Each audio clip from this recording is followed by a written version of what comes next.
ভাতিজা বাইটা তো নিও। ও কাকা নেই কি হলো? হ্যাঁ, তোমার না টোকাই একটু টাকা সমস্যা ধরে আইলি তোমার কাছে। কি সমস্যা? কিছু হইলো, কিছু টাকা পয়সা লাগবো 1050 কিন্তু ওই মামুনে ল দেয়, মামুনে কইছে কয় আপনার কাকার কাছে যাইলে পাইবেন আপনি মনে হয়। এখন এলাই তোমার কাছে আশা ভরসা করি আই, কাকারে টাকা 50 করে দেন লাগবে আলা।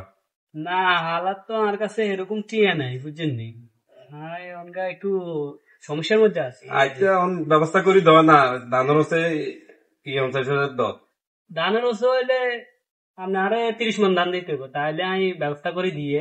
বেশি হয়ে যায় না ওই 30 মন? না না কমে সময় আরে এগুলো আর মাইয়া টিয়া বুঝলেন। ও মাইয়া। আচ্ছা অন আইতে বিপদে পড়ে গেছি, লাগবে অন দিয়ে আছি। আচ্ছা ঠিক আছে, তাহলে আপনি কতক্ষণ ইয়েলা আইয়েন আর। আচ্ছা ঠিক আছে, তখন যাই কেন? আচ্ছা ঠিক আছে কাকা। আচ্ছা যাও। আচ্ছা।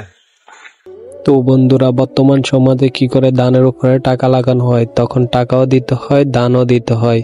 বর্তমান যুগটা হয়ে গেল এমন, তাই ধানের উপর টাকা লাগালে ধান দিতে হবে। কেউ টাকা দিবেন না, আর টাকা দিলে হয়ে যাবে এটা সুদের উপরে, অর্থাৎ আপনি ধানও দিচ্ছেন টাকাও দিচ্ছেন, তাহলে এটা সুদের উপরে হয়ে যাবে।